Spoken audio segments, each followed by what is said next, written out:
What's it been like? It's been good. Yeah, it's a huge con. I can't wait to get a break and walk around because there's a lot of really cool stuff here. I love it. Yeah. It's not that heavy. Just it's got a little bit of weight to it. It's probably more hot than anything with the hat and everything. The leather coat.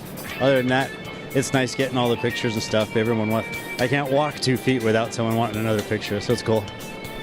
And what went into creating this costume? About 6 months. A lot of foam. People do think it's steel, but it's foam.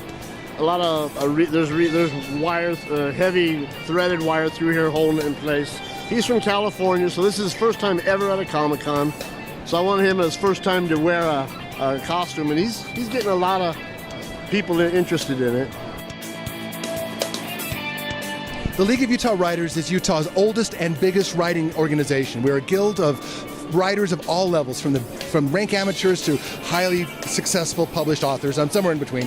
And we promote writing as a craft and authorship as a business and community as an objective. We unite writers and we help writers, and that's what we're doing. And we're here at Comic-Con in order to tell everybody we exist, because we're having a real resurgence in the last few years. Our conventions and conferences are getting bigger. We're getting a lot of success, and so as we're taking advantage of the momentum and letting people know that we're out there, because there are a lot of writers out here. Utah's a very creative place, a very literary place, and we just want these people who struggle with their own writing to know that we have an outlet. So we are a 501c3 nonprofit organization that helps kids with cancer. Specifically, we sponsor several families per year that are going through a cancer treatment and help them with their bills. So we'll help with mortgage payment, car payment, their medical bills themselves, basically anything to kind of reduce that financial stress that the cancer treatment puts on the family. Our theory being that if we can reduce some of that financial stress, the child has a better chance at recovery. Right now we have 2 sponsored families. We're looking to sponsor 10 families per year. We sponsor each family up to $10,000, so that's $100,000 we need to raise. So we go to conventions like this. I build these shields here, Stan signs them, and then we do a giveaway each year.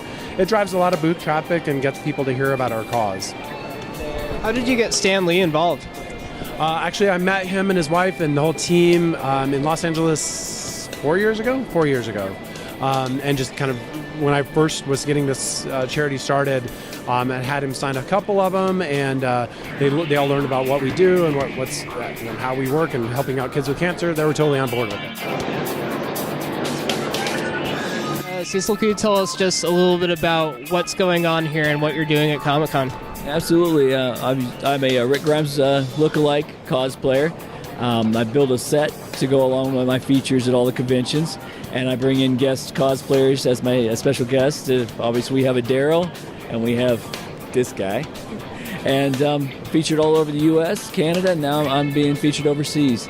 So we have a lot of fun doing a photo op with live zombies and a full crew to take prints and selfies.